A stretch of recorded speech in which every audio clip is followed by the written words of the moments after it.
स्वागत है KP college of arts and science की यूट्यूब क्लास में। हम देख रहे हैं, जैसा कि आपको पता ही है, BA second year subject political science यानी राजनीति विज्ञान।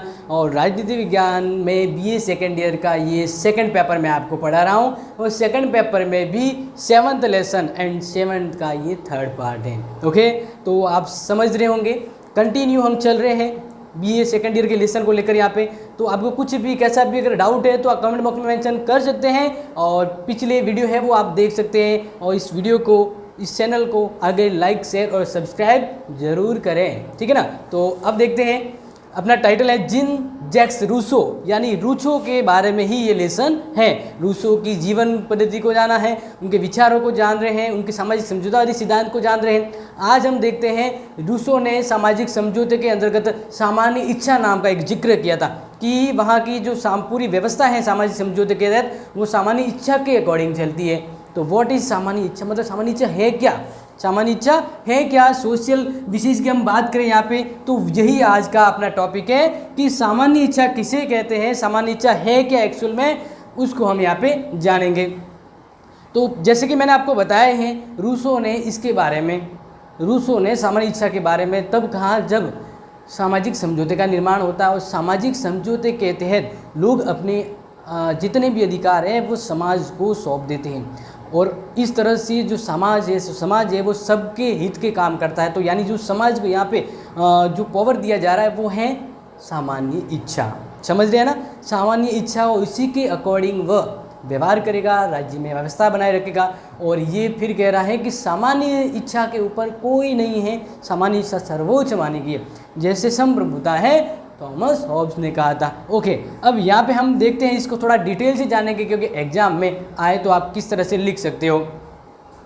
तो ध्यान रखना है, रूसो अपनी इस धारणा के आधार पर स्वतंत्रता, सत्ता, हित, कर्तव्य, वैयक्तिकता और सर्वव्यापकता के रूप में बोध करवाता है। और व्यक्ति समझौते द्वारा समुदाय के लिए अपनी शक्ति का जो परित्याग करता है, जैसे मैंने बताया है, उससे उसकी व्यक्तिगत इच्छा का स्थान सामान्य इच्छा हो जाती है। यानी सभी अपनी इच्छाओं का बलिदान दे रहे हैं और वह सबकी इच्छा सामान्य इच्छा का रूप लेती है, ठीक है। अब हम यहाँ पे देखते रहे, सामान्य इच्छा भी दो तरह की होती है। बिल्कुल आप ध्यान रखेंगे, सामान्य इच्छा भी दो तरह की होती है। तो उस, क्योंकि जब एग्जाम में आएगा तब ये आपको लिखना है, बिल्कुल हाँ, इसको लिखना पड़ेगा, सामान्य इच्छा को लिखना होगा, तभी तो आपके एग्जाम में नंबर आएंगे। बिना लिखे तो कोई नंबर नहीं आ सकते। तो पॉलिटिकल में यही होता है कि आप पॉइंट्स याद करें, पॉइंट्स को नोट करें और बाकी लेसन को समझ लें, तो आपका काम हो गया, समझ लीजिए। तो इसलिए आपको क्या समझना है, पॉइंट को बहुत ही गहराई से समझना है, और इसी के अकॉर्डिंग ये लेसन भी आपको इजी लगने लग जाएगा। हाँ बिल्कुल, बिना प्रयास के तो कुछ भी पॉसिबल नहीं है। ठेंगा लगता है ना, बिना प्रयास बिना मेहनत के कुछ नहीं होता। आज के टाइम पे आप देख लो, तो इस वजह पे आपको यहाँ पे ध्यान रखना है कि बिना मेहनत के जब कुछ नहीं होता है, तभी तो ये कहावत होती है कि करत करत अभ्यास रस मत हो सुजात रसरी आवत जावत सरपड़ पड़त निशान। यानी इतनी मेहनत करते, कहने का मतलब होता है ना, कुएं के पत्थर पे वो एक धारी बन जाती है। बार बार हम पानी निकालते हैं कुएं से, तो वो रस्सी है ना, वो पत्थर को काट देती है। तो यही तो है, असंभव वाला काम भी प्रयास करने से वो भी पॉसिबल हो सकता है। तो बिना प्रयास बिना मेहनत के कुछ नहीं होता है। ओके, तो आप सब समझते ही होंगे। ओके, स्टार्ट करते हैं आज का अपना जो टॉपिक था। तो मैं बता रहा था कि सामान्य इच्छा के दो रूप है यहाँ पे। तो पहला है यथार्थ इच्छा, ठीक है ना। आप ध्यान रखेंगे, यहाँ पे बताए गए हैं सामान्य इच्छा के दो रूप। कौन बताता है, रूसो, जीन जैक्स रूसो, ये ध्यान रखना है। और इसके यथार्थ इच्छा, और दूसरी यहाँ पे बात कर रहे हैं, यथार्थ इच्छा इतने बताई है, यथार्थ के अलावा है आदर्श इच्छा।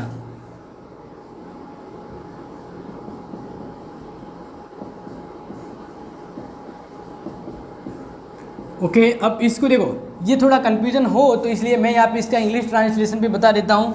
तो इसको हम कहेंगे एक्चुअल, ताकि आपको ये समझ में आ जाए। एक्चुअल का मतलब यहाँ पे रियल है, ठीक है ना। एक्चुअल का मतलब क्या होगा, रियल। एक्चुअल विल यानी इच्छा, ठीक है ना, एकदम मतलब एक्चुअल का मतलब यथार्थ में कोई बनावटी नहीं है। एक्चुअल विश यानी यथार्थ इच्छा, वो आदर्श को हम कहेंगे रियल विश। क्या कहेंगे? Real wish. ओके, तो अब आपको समझ में आ गया होगा। अब यथार्थ इच्छा और आदर्श इच्छा दो अलग बताए तो होता क्या है इसमें, तो वही मैं आपको यहाँ पे बता रहा हूँ। यथार्थ इच्छा किसे कहेंगे? अगर आपको समझना है और आपको एग्जाम में लिखना है तो इसको बहुत अच्छे से दिमाग में भी धारण करना होगा। हाँ बिल्कुल। तो अब यहाँ पे हम बात करते हैं, यथार्थ इच्छा का मतलब होता है कि मानव की रियलिटिक इच्छा, मतलब कह सकते हैं रियलिटी आती है बाहर। रियलिटी आती का मतलब यहाँ पे है एक्चुअल में मानव कैसा है। मानव दो तरह के व्यवहार करता है, एक तो स्वार्थपंथी होता है, एक समाज की ओर भी ध्यान देता है। तो यहाँ पे दो बात आती है, यानी जो स्वार्थी या खुद का देखता है और जो समाज का देखता है, तो ये दोनों ही बातें यहाँ पे आ रही हैं। तो मैं यहाँ पे बता रहा हूँ, आपको ध्यान रखना है। तो रूसो के अनुसार यथार्थ इच्छा मानव की इच्छा का वह भाग है जिसमें लक्ष्य व्यक्तिगत स्वार्थों की पुष्टि होती है।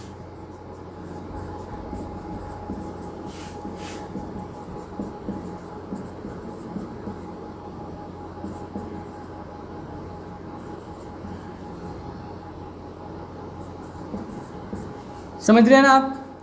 यहाँ पे हम ये बात करें, मानव के स्वार्थों की पुष्टि होती है। मानव के स्वार्थ, मानव का जो स्वार्थ क्या है वो यहाँ पे बाहर आ रहा है निकल के, वो आप यहाँ पे ध्यान रखेंगे, ठीक है ना।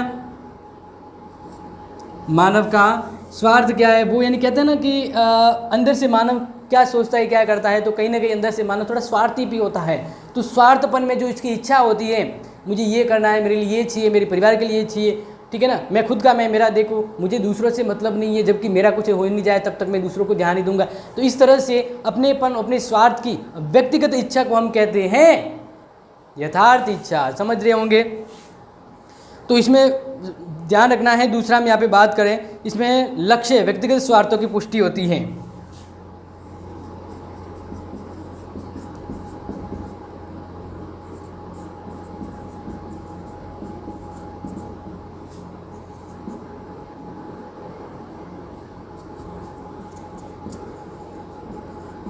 व्यक्तिगत स्वार्थ पर ध्यान दिया जाता है। तो अब हम कह सकते हैं कि ये व्यक्ति में केंद्रित हैं। क्या कहेंगे? ये व्यक्ति में केंद्रित है।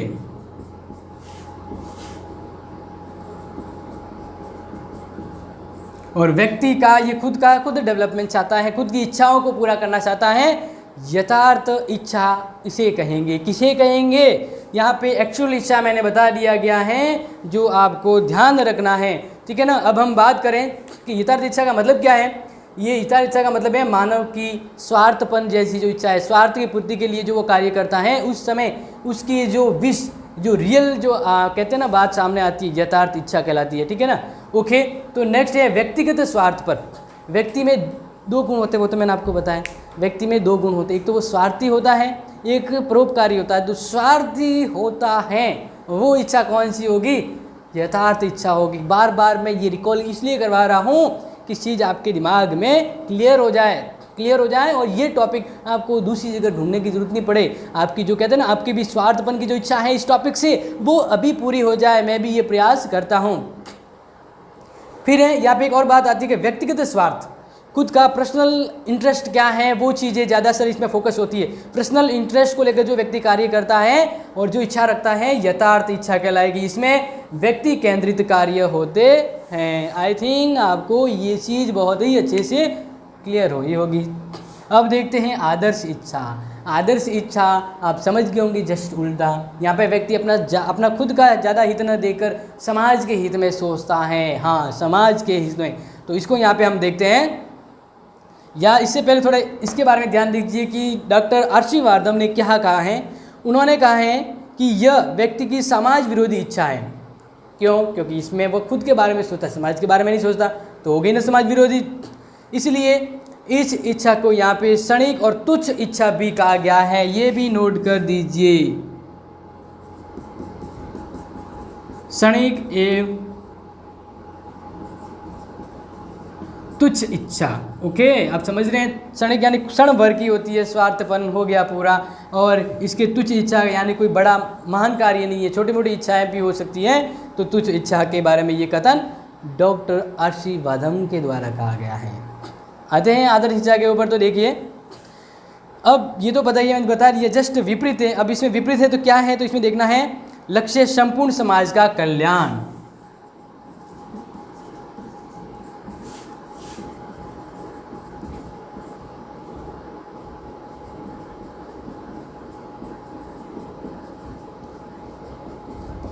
संपूर्ण समाज का कल्याण, समझ रहे हैं ना। यानी यहाँ पे समझना है कि व्यक्ति हित को न देखकर संपूर्ण समाज के बारे में सोचा जाता है। बिल्कुल। और आगे हम बढ़ते हैं तो देखते हैं कि मानव स्वयं के हित को सामाजिक हित का अभिन्न अंग मानता है। और वह कहता है, व्यक्ति सोचता है मैं मेरा भी हित होगा अगर मैं समाज का हित करूंगा। तो यहाँ पे ये बात आती है कि व्यक्ति के दिमाग में समाज हित के बारे में बात रहती है और वो सोचता है कि समाज के हित से हित करूंगा तो मेरा हित भी होगा, तो इसलिए वो अपने हित को समाज के हित के साथ जोड़े हुए देखता है। सामाजिक हित, यहाँ पे ध्यान रखना है, सामाजिक हित।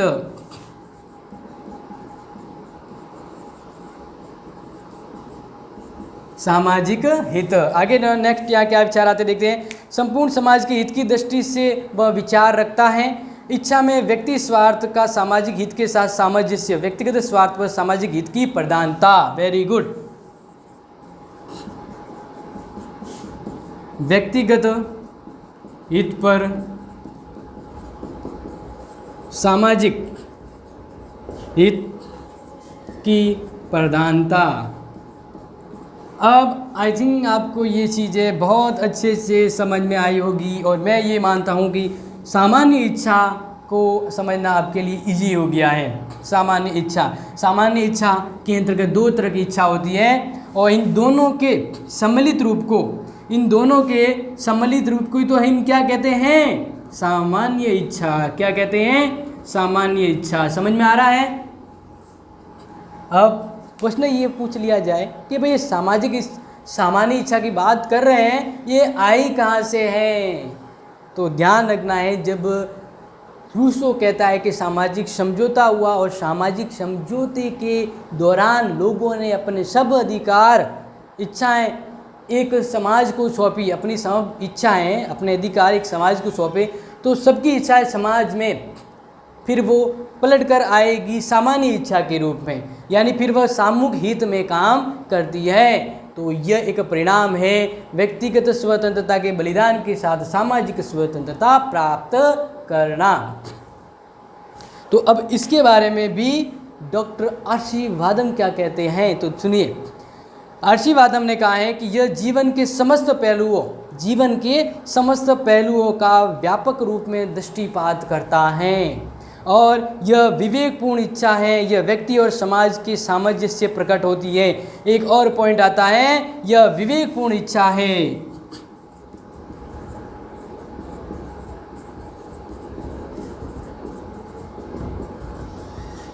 यह विवेकपूर्ण इच्छा है। बिल्कुल आपको समझना है, ये बहुत अच्छी बात यहाँ पे आ रही है।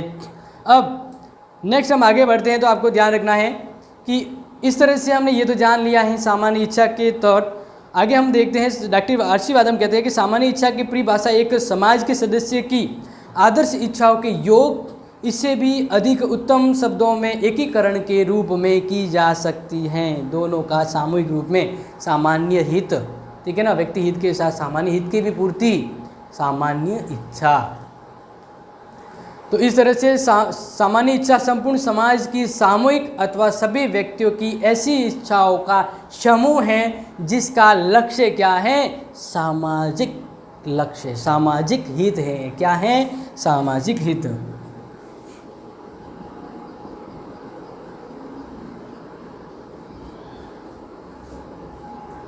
सामाजिक हित को लेकर ये काम चलती है।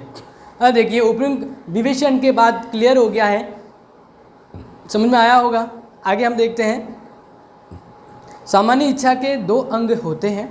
सामान्य इच्छा, सामान्य व्यक्तियों की इच्छा, सामान्य व्यक्तियों की इच्छा और सामान्य हित पर आधारित इच्छा, सामान्य व्यक्तियों की और सामान्य हित पर आधारित। तो इसमें हम यहाँ पे देखते हैं कि सामान्य इच्छा का निर्माण कैसे होता है। मैंने आपको बता ही दिया है, सामान्य इच्छा का निर्माण जब समझौता हुआ था। क्या हुआ था, समझौता हुआ था। समझौते के परिणाम स्वरूप सभी ने समाज को अपने अधिकार दिए थे। समाज को अधिकार एवं इच्छाएं सौंपी थी, वही इच्छाएं उसको वापस मिलती है समाज में रहते हुए व्यक्ति को। तो समाज में रहते हुए जब व्यक्ति को मिलती है तो यही कहलाती है सामान्य इच्छा। समझ रहे हैं ना? मान लीजिए ये समाज है और ये क्या है? व्यक्ति है। क्या है? व्यक्ति है। ठीक है, अब ये व्यक्ति है, यहाँ पे व्यक्तियों की जनसंख्या है और ये एक तरह से समाज मान लीजिए, समाज बनना था अभी, ठीक है ना, समाज, या इसको हम मान लेते, राज्य भी मान लेते। तो सब ने अपनी इच्छा किसको सौंप दी? सब ने अपनी इच्छा एक समाज को दे दी। किसको दे दी? समाज को दे दी। समाज यानी राज्य को दे दी। इस तरह से सब ने अपने अधिकार इनको समर्पण कर दिए। क्या कर दिया? समर्पण कर दिया। और इस तरह से सब ने अपनी इच्छाओं को यहाँ पे दे दी, तो व्यक्तिगत इच्छा उनको दी गई। फिर यहाँ पे सबकी इच्छा क्या कहलाती है? सामान्य इच्छा का रूप लेती है। कौन सी इच्छा का रूप लेती है? ये सबकी इच्छा सामान्य इच्छा का रूप लेती है। ठीक है, और इस तरह से फिर ये सबके हित के लिए वापिस अपनी जो समाज अपनी इच्छा है वो इन राज्यों को सौंपता है। यानी सब ने अपने अधिकार दिए और इसके बदले सामूहिक इच्छाएं वो सबके ऊपर आ गई। यानी एक व्यक्ति की इच्छा है वो सब समाज के ऊपर चली जाती है, तो समाज सबके हित के लिए सामूहिक इच्छा का प्रतिपादन करता है और सामूहिक इच्छा ही यहाँ पे शासन व्यवस्था का संचालन करती है।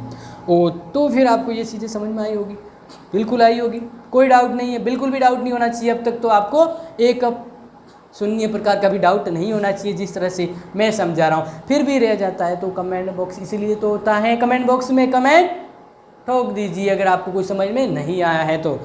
आगे हम देखते हैं। तो अब हम जानते हैं सामान्य इच्छा की विशेषताओं को। क्या विशेषता है एक सामान्य इच्छा की? सामान्य इच्छा को यहाँ पे हम शासन का एक रूप लेकर समझेंगे तो इजी रहेगा।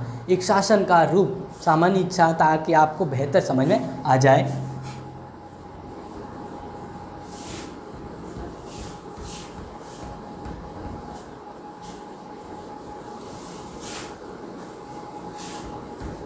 तो आगे आप ध्यान रखेंगे कि सामान्य इच्छा जो हमने पढ़ी है इसकी विशेषता क्या क्या है। क्या विशेषता है एग्जाम में पूछा जा सकता है।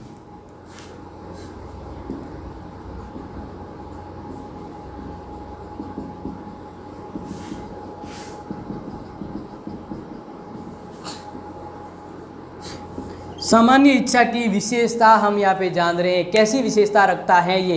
क्योंकि हम किसी की विशेषताओं को तब समझ पाते हैं जब उस व्यक्ति को, उस चीज़ को हमने समझ लिया है। आपके फ्रेंड के बारे में आपको पूछा जाए कि क्या विशेषता है, तो आपके फ्रेंड को आप जानते हो, तभी तो इच्छा दे सकते हो, तभी तो उसका बारे में बता सकते हो। तो इसीलिए यहाँ पे हमने सामान्य इच्छा को समझा है। ये शासन का एक रूप है जो व्यक्तियों पर लागू होता है और सर्वोच्च रूप में होता है। तो इसलिए इस इच्छा की हम यहाँ पे विशेषता जानेंगे। सामान्य इच्छा की विशेषता तो पहली है अखंडता। बिल्कुल, सामान्य इच्छा है वह सभी की इच्छा है, तो इसका विभाजन अलग अलग नहीं होता, इसके टुकड़े नहीं किए जा सकते, बिल्कुल नहीं। ये एक तरह से जैसे शासन की शक्ति होती है ना, सरकार वो पावर होता है, जो सरकार का पावर थोड़ी बढ़ता है, किसी में नहीं बढ़ता है ना, वह सामूहिक रूप में और सबके हित में लेके चलता है। तो इसी तरह यहाँ पे सामान्य इच्छा है वह अलग अलग विभाजित होकर काम नहीं करती। इस तरह से तो उसका औचित्य ही समाप्त हो जाता है।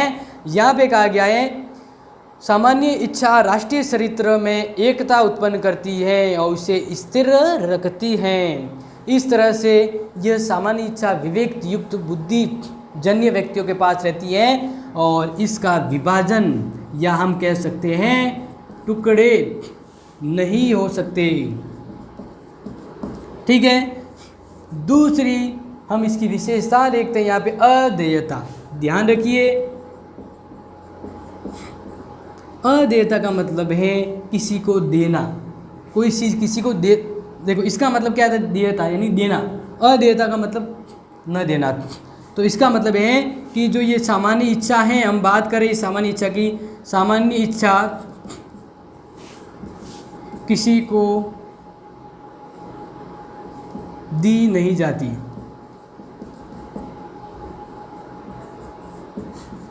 दी नहीं जाने का मतलब इसका ऐसे नहीं कि निकाल के दे दो, वो नहीं निकलती है।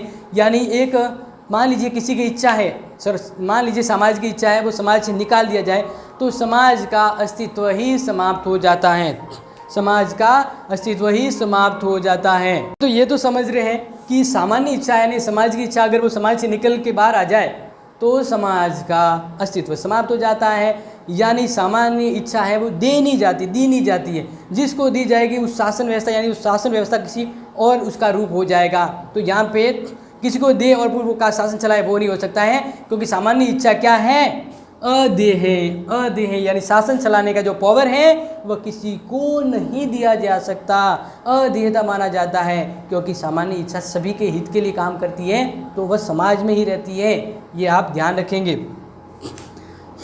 तीसरा पॉइंट हम देखते हैं यहाँ पे और आप इसको ध्यान रखेंगे, अविच्छेदता।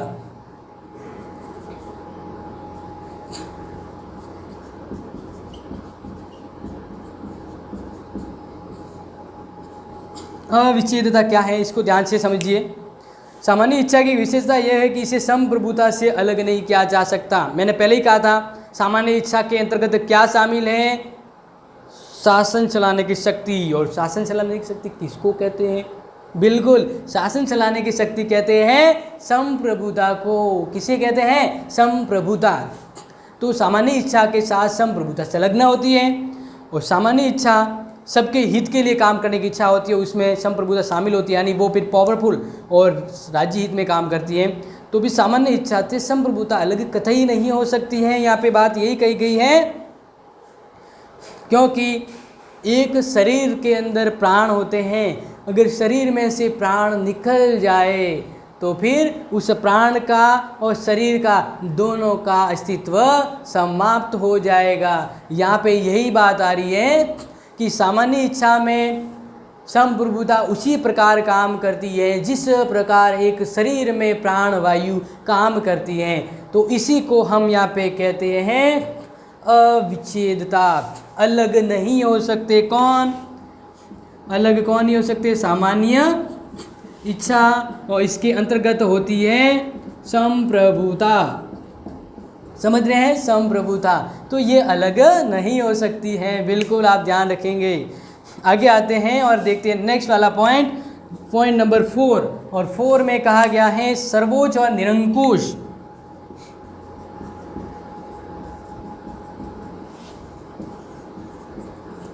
यहाँ पे ध्यान रखिए, सामान्य इच्छा को हम शासन करने की कला मानते हैं, एक पावर मानते हैं, तो वो भी सर्वोच्च होता है, क्योंकि सामान्य इच्छा है वो सर्वोच्च होगी तभी तो उसी के अकॉर्डिंग राज्य की व्यवस्था चलेगी, समाज की व्यवस्था चलेगी। तो यहाँ पे जैसे आपने देखा ना कि संप्रभुता किसे कहते हैं, तो संप्रभुता के इक्वलेंट इसको माना गया है। तो सामान्य इच्छा है वो सर्वोच्च होती है उस राज्य पर, और उस राज्य की पूरी व्यवस्था है वह सामान्य व्यवस्था के अकॉर्डिंग ही चलती है। कोई भी व्यक्ति सामान्य इच्छा का विरोध नहीं कर सकता है। तो इस तरह से सामान्य इच्छा का लक्षण यहाँ पे क्या प्रकट होता है कि सामान्य इच्छा निरंकुश है और सर्वोच्च है, बिल्कुल सुपर पावर कह सकते हैं। राज्य का सुपर पावर हम कहेंगे रूसों के राज्य में सामान्य इच्छा को। और वह सामान्य इच्छा का नेचर कैसा है, निरंकुश।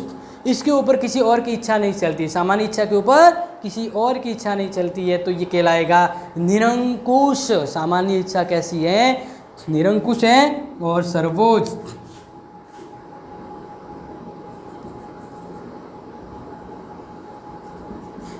सामान्य इच्छा सर्वोच्च एवं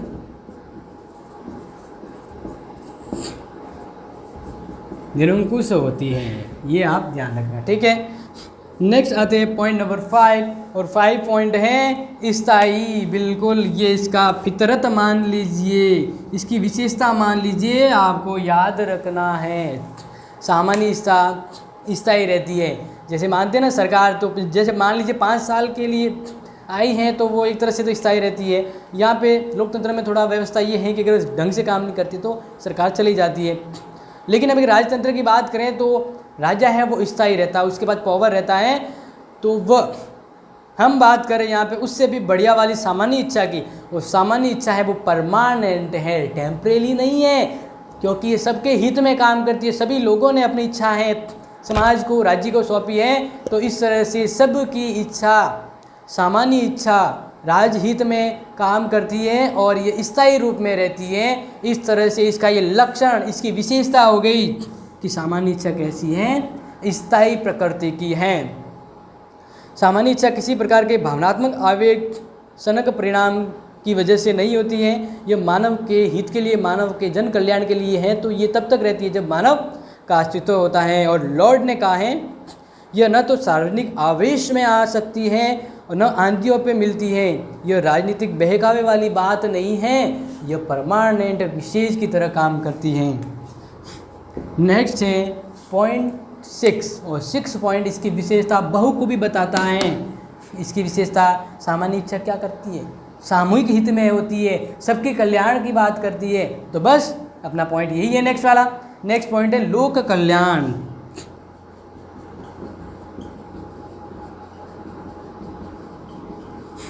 लोक कल्याणकारी, ध्यान रखना सामान्य इच्छा है वह समाज एवं सभी के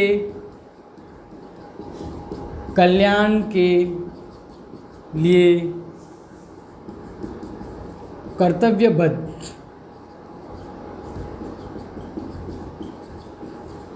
ओके, तो इस तरह से आपने जान लिया होगा सामान्य इच्छा को, आगे करके और पीछे करके जान लिया होगा। बिल्कुल सामान्य इच्छा को समझना है तभी तो आपके दिमाग में कॉन्सेप्ट क्लियर होगा और एग्जाम में अच्छे से लिख सकते हो। तो लास्ट पॉइंट कहता है कि सामान्य इच्छा का नेचर क्या है, लोक कल्याणकारी। वह जब आती है, बनती है सामान्य इच्छा तो सबके हित के लिए बनती है और सबके हित में काम करती है। इस तरह से समाज और सभी के कल्याण के लिए कर्तव्यबद्ध होती है सामान्य इच्छा। समझ रहे हैं, सामान्य इच्छा सबकी इच्छा, ऐसे समझ लीजिए तो भूलेंगे नहीं आप। ओके, तो अब आपने ये चीज़ समझ ली है तो नेक्स्ट वाला जो टॉपिक होगा वो इसके आगे वाला होगा। तो उसमें हम जानेंगे कुछ बचे विषय जो महत्वपूर्ण विचार है रूसो के बारे में, जीन जैक्स रूसो के बारे में। तो तब तक इस टॉपिक से कुछ डाउट रह जाता है ना, तो मिलेंगे नए वीडियो में, तब हम आपके डाउट को भी सॉल्व आउट कर देंगे। Okay, thank you, have a nice day.